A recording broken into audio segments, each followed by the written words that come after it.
Hey guys, it's Treestone, and today I'm going to show you a very simple and quick way to cut the dragon fruit. First, you're going to start by cutting off the top. Then you're going to get rid of that, go back, cut the bottom the exact same way. Try to minimize as much flesh as you're losing. That way you can, prevent waste, stuff like that.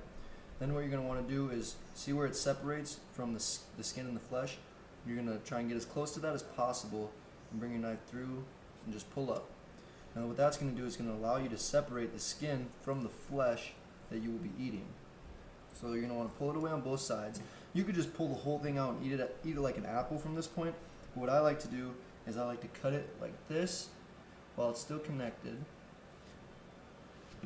and then cut it in half, and then I'll pull it all the way through like that, and it usually just comes right off just like that.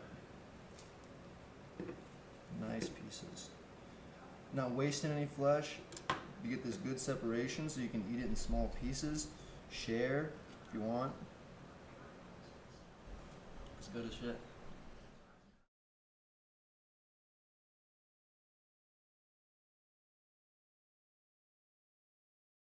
Hey guys, if you enjoyed the video, make sure to like, leave a comment, and subscribe if you want to see more content from me. I'll be uploading every Monday and Friday.